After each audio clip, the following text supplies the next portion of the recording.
오늘 말씀은 에스겔 7장 1절부터 4절까지의 말씀입니다. 주 여호와의 말씀이 내게 임하여 이르시되 너 인자야 주 여호와께서 이스라엘 땅에 관하여 이같이 말씀하셨느니라. 끝났도다. 이 땅 사방의 일이 끝났도다. 이제는 내게 끝이 이르렀나니 내가 내 진노를 내게 나타내어 내 행위를 심판하고 내 모든 가증한 일을 보응하리라. 내가 너를 불쌍히 여기지 아니하며 궁일이 여기지 아니하고 내 행위대로 너를 벌하여 내 가증한 일이 너희 중에 나타나게 하리니 내가 여호와인 줄 너희가 알리라. 아멘. 힘겹고 어려운 삶에서도 하나님의 구원하심을 기억하며 믿음으로 살아가는 성도 여러분을 예수님의 이름으로 축복합니다. 하나님께서는 이스라엘 족속이 모든 가증한 일을 행함으로 먼 데 있는 자나 가까운 데 있는 자나 남아 에워싸인 자는 각각 심판을 받아 죽게 될 거라고 하시면서 하나님께서 여호와인 줄 그들이 알게 될 것이다 라고 하시죠. 이는 하나님 심판의 엄중함을 통해서 하나님이 참 신이심을 알려줍니다. 이스라엘 백성은 그들의 악으로 인해 심판을 받습니다. 또한 이스라엘의 산들도 심판을 받죠.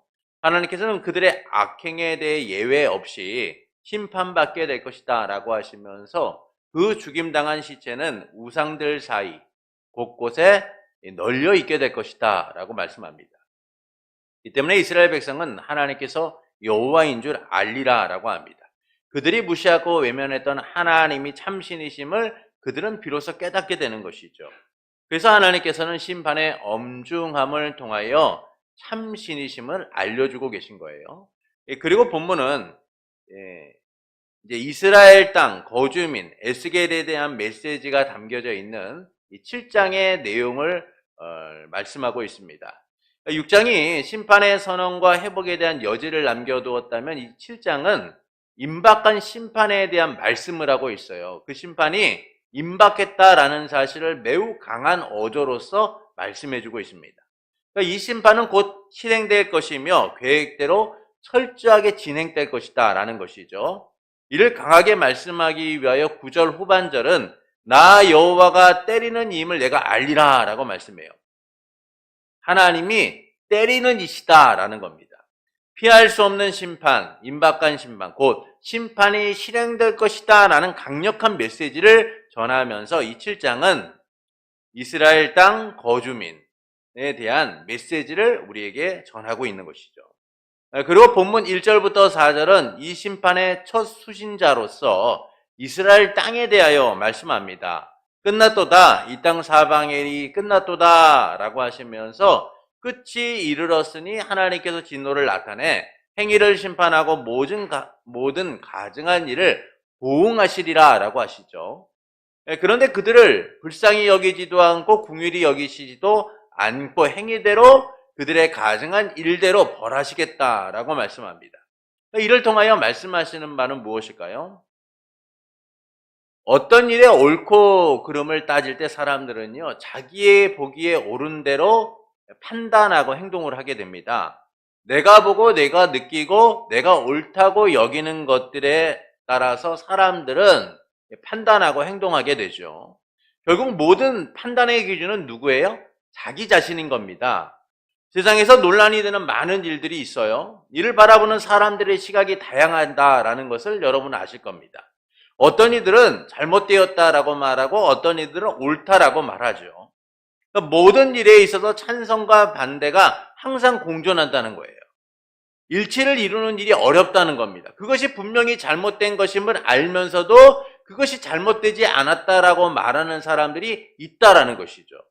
그것은 자기가 보는 대로 생각하기 때문이에요. 자기가 판단하고 있기 때문이다라는 겁니다.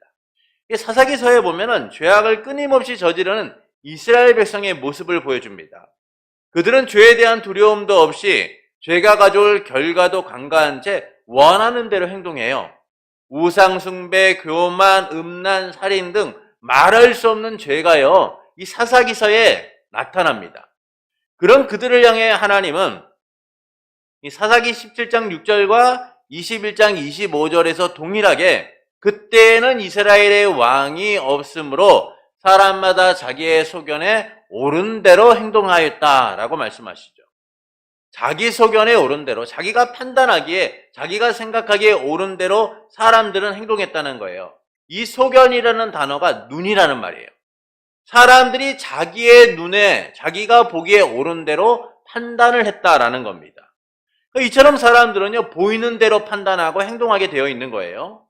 하나님의 마음에 합한 사람이라고 불렸던 다윗도 언약궤를 옮기는 과정에서 자기가 보기에 좋은 대로 판단하고 행동하다가 하나님의 진노를 샀던 적도 있잖아요. 사람들을 모으고 새 수레를 만들고 모든 준비를 마친 후 언약궤를 옮기고자 했습니다. 그가 보기에 너무나 좋았고 일은 성공할 거라고 믿었어요. 그러나 다윗은 충격적인 소식을 듣게 됩니다. 언약궤가 낙원의 타작마당에 도착했을 때 소가 날뛰어서 언약궤가 떨어질 상황이 되었고 이를 막고자 우사가 언약궤에 손을 댔다가 죽었다는 이야기를 듣게 된 것이죠. 이 일로 다윗은 두려움을 느끼게 돼요. 자기 소견에 옳은 대로, 자기가 보기에 옳은 대로 행동했던 이 일이 두렵고 떨리는 일이었다라는 사실을 그때야 비로소 깨닫게 되는 겁니다. 이처럼 사람들은 보기에 좋은 대로 옳은 대로 행동을 하죠. 그러나 그것은 오히려 하나님의 심판 앞에 놓일 뿐이다라는 겁니다. 본문의 이스라엘 백성도 마찬가지죠. 본문에 나오는 이스라엘 백성도 마찬가지예요. 그들은 자기들 보기에 좋은 대로 우상 숭배를 행하였고 하나님 나라의 영토인 이스라엘 산들을 죄악으로 오염시켰습니다. 이런 이스라엘 백성을 향하여 하나님은 심판을 선언하고 계신 거예요. 끝났도다, 끝났도다. 이 땅 사방의 일이 끝났도다 라고 말씀하면서 이스라엘 백성이 더럽힌 이스라엘의 산이 하나님의 심판 가운데 놓일 것이다 라는 사실을 말씀해주고 있는 겁니다. 그때에는 불쌍히 여기지도 궁일이 여기지도 않고 하나님이 이스라엘의 산을 심판하실 것이다 라는 것이죠. 이처럼 하나님께서는 이스라엘의 땅을 심판하시면서 그들에게 자비를 베푸시지 않을 것이다 라고 말씀하세요. 이를 통하여 말씀하시는 바는 무엇일까요? 하나님께서 공의대로 행하시는 분이다 라는 거예요. 하나님이 공의로 행하시는 분임을 알려주고 있는 것이죠. 사람들은 자기의 보기에 좋은 대로 행하지만 하나님은 철저하게 공의대로 행하시는 분이에요. 한 채의 오차도 없이 기울어지거나 굽어짐도 없이 공의대로 행하신다라는 겁니다. 끝났도다, 끝났도다 라는 말씀은 마지막이 가까이 왔음을 의미하는 거예요. 이 진노는 이스라엘 땅 사방의 끝에 사방의 일이 끝났도다 라고 표현하듯이 온 땅 구석구석에 임할 진노라는 거예요. 이 땅 사방의 일이 끝났도다 라는 말씀처럼 그 진노는 피할 곳이 없이 곳곳에서 일어나게 될 것이다 라는 겁니다. 그 땅의 거주민들은 행한 대로 모든 가증한 일로 인하여 심판을 당할 거예요. 그 땅은 자비도 긍휼도 없는 철저한 하나님의 심판 가운데 무섭고 몸서려쳐지는 심판 가운데 있게 될 거라는 겁니다. 피할 곳도 없는 완벽한 심판이 하나님의 공의에 의하여 이루어지게 될 것이다 라는 것이죠. 이를 본문 4절은 이렇게 말씀합니다. 내가 너를 불쌍히 여기지도 아니하며 긍휼히 여기지도 아니하고 내 행위대로 너를 벌하여 내 가증한 일이 너희 중에 나타나게 하리니 내가 여호와인 줄 너희가 알리라 라고 하세요. 여기서 내가 너를 이라는 표현을 우리가 주목해야 돼요. 내가 너를 불쌍히 여기지도 아니하며 할 때 이 내가 너를 이라는 표현은 내 눈이 너를 이라는 뜻이에요. 내 눈이 너를. 하나님의 눈이 누굴 보고 계신 거예요? 이스라엘의 땅을 보고 계신 거예요. 이스라엘 사람들을 보고 계신 것이죠. 하나님이 시선을 거두지 않고 그들을 지금 지켜보고 계신 거예요. 이런 하나님의 눈이, 하나님의 지켜보심이 지금 그들을 심판하시겠다라고 말씀하고 있는 겁니다. 하나님의 눈은 은혜와 심판을 의미해요. 긍휼이 있을 때는 은혜가 베풀어지지만 하나님이 긍휼이 없을 때는 심판이 베풀어지는 것이죠. 하나님의 시선이 우리를 어떻게 보고 계시느냐에 따라서 은혜가 베풀어지기도 하고 심판이 베풀어지기도 한다라는 겁니다. 특히 택한 백성을 향한 하나님의 눈은 언제나 자비와 긍휼이 떠나지 않고 은혜로 풍성했었죠. 그런데 하나님께서 지금 이스라엘 땅을 향하여, 이스라엘 백성을 향하여 불쌍히 여기지도 않고 긍휼히 여기지도 않고 행위대로 벌하시겠다라고 말씀하는 거예요. 이건 매우 충격적인 말씀이죠. 하나님의 심판이 얼마나 두렵고 떨리는가를 알려주고 있기 때문인 겁니다. 창세기 6장에 보면 홍수 이전의 사람들의 모습을 담고 있죠. 그들은 자기의 보기에 좋은 대로 행했습니다. 자기들이 좋아하는 모든 여자들을 아내로 삼고 그 마음의 생각은 항상 악하여 죄악으로 가득했다라고 말씀해요. 그때 하나님의 눈에 들어온 사람이 있었죠. 바로 노아입니다. 창세기 6장 8절은 노아에 대해 이렇게 말씀하죠. 노아는 여호와께 은혜를 입었더라라고 말씀해요. 여기서 여호와께라는 표현은 여호와의 눈앞에서라는 뜻이에요. 하나님의 시선이 지금 누구에게 있는 거예요? 노아에게 있는 겁니다. 지금 하나님의 눈앞에서, 하나님의 시선 앞에서 노아는 은혜를 입었다라는 것이죠. 또한 롯도 하나님의 눈앞에서 은혜를 입습니다. 그는 산으로 피하라는 말씀에 두려워합니다. 혹시라도 가다가 재앙을 만날까, 죽을까 걱정하여 하나님께 간청하죠. 주의 종이 주께 은혜를 입었고 주께서 큰 인자를 내게 베푸사 내 생명을 구원하시오나 내가 도망하여 산까지 갈 수 없나이다. 두렵건대 재앙을 만나 죽을까 하나이다. 롯은 소돔에서 나와서 지금 두렵고 떨림으로 어디로 가야 할지 몰랐던 거예요. 그때 주의 종이 주께 은혜를 입었고 라고 얘기해요. 주의 종이 주께 은혜를 입었다라는 표현도 주의 눈앞에서 은혜를 입었다라는 표현인 거예요. 그러니까 이처럼 모든 인생은요, 주님의 눈앞에서 은혜를 입게 되는 거예요. 반면 눈앞에서 은혜를 입지 못한 인생들도 있죠. 하나님은 이들을 보며 악하시다라고 말씀합니다. 그래서 그들을 표현할 때 하나님 뭐라고 말씀하세요? 여호와 보시기에 여로보암의 길을 행하였다. 여호와 보시기에 아합의 길을 행하였다. 하나님은 항상 그들을 보시며 평가하시는 거예요. 판단하십니다. 그들이 어떤 길로 가고 있는지, 어떤 악을 행하고 있는지를 보시고 판단하셔서 공의대로 심판을 하고 계신 거죠. 하나님이 눈으로 보신다는 것은 세상처럼 자기 마음대로 결정하신다는 게 아니에요. 공의로서 심판하신다는 거예요. 하나님께서는 공의로우신 분이기 때문이죠. 그래서 하나님께서는 감정과 기분에 따라 행하시지 않으시는 거예요. 갑자기 느닷없이 행하는 게 아닙니다. 자기의 감정을 따라서 막 심판하시고 저주하시고 책망하시고 비난하시는 게 아니에요. 하나님이 눈으로 보시고 그것이 옳은지 그른지 공의로서 판단하여 은혜 베풀 자에게는 은혜를 베풀고 심판할 자에게는 심판을 행하신다라는 것이죠. 그가 믿음이 좋은 사람, 성실한 사람, 누가 봐도 괜찮은 사람이기에 잘못해도 문제가 있어도 죄가 드러나도 눈 감아주고 외면하고 감싸주는 게 아니에요. 보신 대로 판단하시는 거예요. 그때 그분의 눈에는 공의를 기대할 수 없는 거죠. 불쌍히 여기지도 긍휼히 여기지도 아니하시는 하나님의 준엄한 심판만이 임하게 되는 거예요. 다윗은 하나님의 마음에 합한 자라고 불렸던 인물입니다. 그런데 그가 밧세바를 취하고 그녀가 임신하자 이를 숨기기 위하여 계획했다가 결국 그녀의 남편 우리아까지 죽게 만들죠. 이 일에 대하여 사무엘하 11장 27절은 다음과 같이 말씀합니다. 그 장례를 마침에 다윗이 사람을 보내 그를 왕궁으로 데려오니 그가 그의 아내가 되어 그에게 아들을 낳으니라. 다윗이 행한 그 일이 여호와 보시기에 악하였더라. 하나님의 눈에 악하였다는 거예요.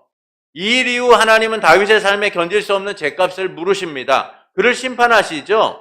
칼이 영영이 그 집을 떠나지 않겠다라고 말씀하시고 다윗의 살아생전 이후에 후손에게까지 사륙이 자행되는 안타까운 일이 일어나도록 만드세요. 또한 다윗의 아내들이 부끄러운 일을 대낮에 당한다라고 말씀하시면서 압살롬에 의하여 그 일이 이루어지도록 하시죠. 결국 다윗의 죄악은 더 큰 징계와 심판으로 이어지는 거예요. 팔이 안으로 굽는다라는 말처럼 하나님이 너 내 마음에 합한 자이구나, 내가 사랑하는 자이구나 해서 그것을 감추고 숨기시는 분이 아니라 오히려 더 하나님의 공의대로 심판하신다는 거예요. 그래서 하나님께서는 본문에서 심판이 온 땅 곳곳에 임할 것이며 그들은 심판을 통해 끝을 보게 될 것이다 라고 말씀하는 거예요. 하나님이 자비 없는 눈으로 가장 공정하게 그들의 죄악에 대하여 심판을 하신다는 거예요. 누구보다 아프시고 가장 고통스럽지만 하나님은 이스라엘의 회복을 위하여 심판하고 계신다는 거예요. 여러분, 우리가 하나님의 심판을 이야기할 때 그 심판은 은혜를 동반하고 있는 거예요. 하나님의 마음이 그 안에 담겨져 있는 겁니다. 잔인하고 무도한 마음이 아니라 그 영혼들을 안타깝게 여기는 그 마음을 가지고 하나님은 심판하고 계신 것이죠. 아프고 힘들지만 하나님은 심판을 통하여 하나님의 나라를 회복하기를 원하시는 거예요. 그래서 그들이 행한 죄악이 심판으로 나타남을 깨닫도록 만드시는 거죠. 하나님이 여호와이시구나, 우리가 하나님 앞에 큰 죄를 저질렀구나라는 사실을 그들이 깨닫도록 만드시는 거예요. 그래서 말씀은 끝났도다라는 말씀의 반복을 통하여서 임박한 심판과 그 심판의 준엄함을 알려주고 있어요. 그리고 무엇보다 하나님께서 공의로 은혜 받을 자에게는 은혜를, 죄인에게는 심판을 주심을 알게 하시는 거죠. 그리고 우리는 이 같은 하나님의 공의의 절정을 예수 그리스도를 통해서 보게 되는 겁니다. 하나님께서는 우리를 향한 자기의 사랑을 나타내고자 독생자 예수 그리스도를 십자가에 내어놓으셨죠. 죄와 사망으로 인해 죽을 수밖에 없는 우리에 대한 공의를 실현하시고자 독생자 예수 그리스도를 내어놓으신 거예요. 죄와 사망에 매인 우리의 죄에 대해 하나님은 외면하거나 덮으신 것이 아니라 반드시 그 죄값을 물으신 거예요. 그래서 하나님은 예수 그리스도를 내어놓으셨죠. 이와 같은 하나님의 공의를 통하여 우리는 하나님의 더 크신 은혜를 경험하게 되었어요. 하나님의 자녀가 되었고 하나님의 백성이 되어서 그리스도의 의를 통하여 의롭게 된 하나님의 백성으로 살아가게 된 거예요. 세상은 하나님의 심판에 대해 말할 거예요. 참 너무하다. 도대체 우리가 무슨 죄를 지었다고 그러는지, 우리가 행한 일이 얼마나 큰 죄라고 이렇게까지 하는지라고 그들은 이야기할지도 몰라요. 그러나 하나님은 누구보다 공의로우신 분이죠. 죄 없으신 유일하신 아들을 내어놓으시면서까지 공의를 행하셨던 하나님께서 하나님에게 누가 있어 그분이 불공정하다, 불의하다라고 말할 수가 있겠어요. 세상은 굳고 편파적이고 자기가 보기 좋은 대로 행동하잖아요. 그러나 하나님은 누구보다 균형 있게 공의롭게 그 일을 행하시는 분이다라는 겁니다. 이처럼 하나님의 심판은 가장 공의롭기에 억울한 사람이 없도록, 죄인들이 할개치지 못하도록 하나님은 심판하고 계신 거예요. 이제 이스라엘 땅은 임박한 심판에 놀랄 겁니다. 공의를 여기지도 않고 불쌍히 여기지도 않는 하나님의 심판을 경험하게 될 것이죠.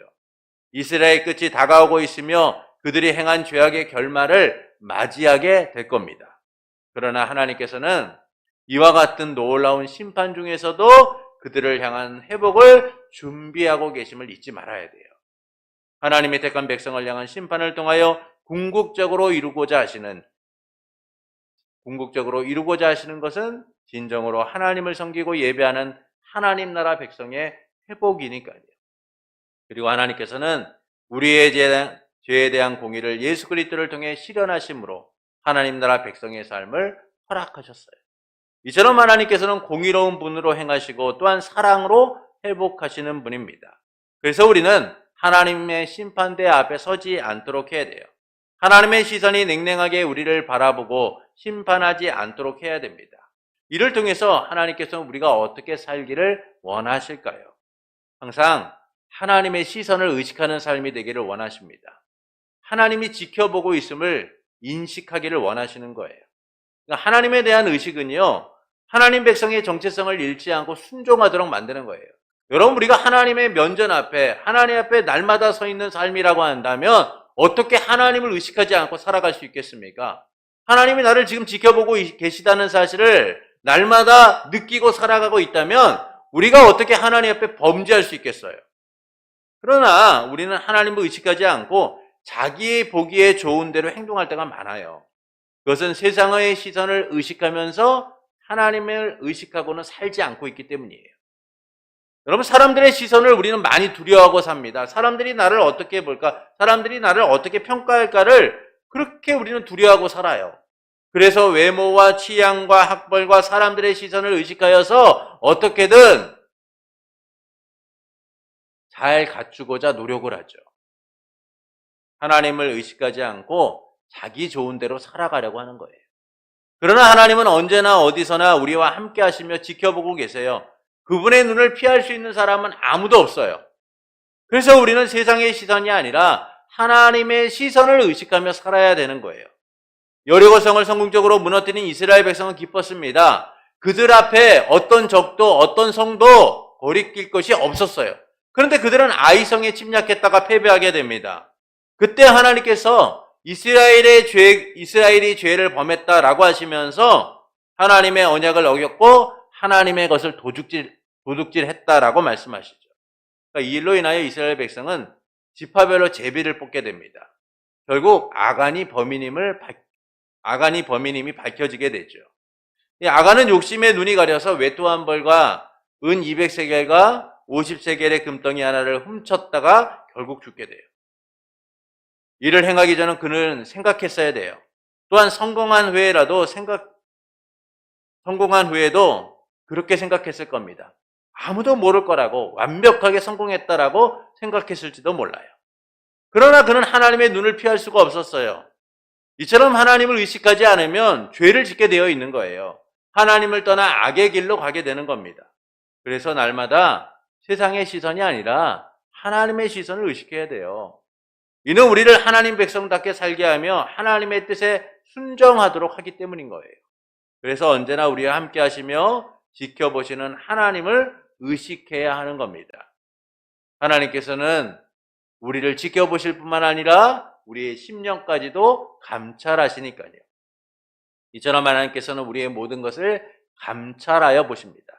그래서 자기의 좋은 대로 행해서는 안 되는 거예요. 언제나 하나님을 의식하고 하나님 보시기에 좋은 대로, 하나님 보시기에 옳은 대로 행동할 수 있어야 돼요. 혼란하고 악한 시대입니다. 자기 보기에 좋은 대로 행동하는 시대이죠. 오늘날도 자기 소견에 옳은 대로 행동하는 많은 이들을 보게 돼요. 이런 시대 속에서 하나님의 백성된 우리가 살아가는 길은 날마다 하나님의 시선을 의식하고 살아가는 겁니다. 주께서 우리를 보고 계심을 항상 생각해야 되는 것이죠. 그러므로 세상의 시선이 아니라 하나님의 시선을 의식하며 말씀대로 살아가는 성도가 되는 것은 어떨까요? 하나님을 의식하며 하나님 나라 백성답게 사는 성도가 되는 것은 어떨까요? 이 삶을 통하여 우리는 하나님의 마음에 합한 자, 하나님의 은혜를 덧입는 자, 하나님의 손길 안에 거하는 자로 살아가게 될 겁니다. 그러므로 날마다 하나님의 시선을 의식하며 살기를 원하는 성도 여러분에게 언제나 우리를 향한 시선을 거두지 않고 지켜보시는 삼위일체 하나님으로 인하여 하나님 백성다운 삶을 살며 하나님의 은혜로 풍성하기를 예수님의 이름으로 축원합니다.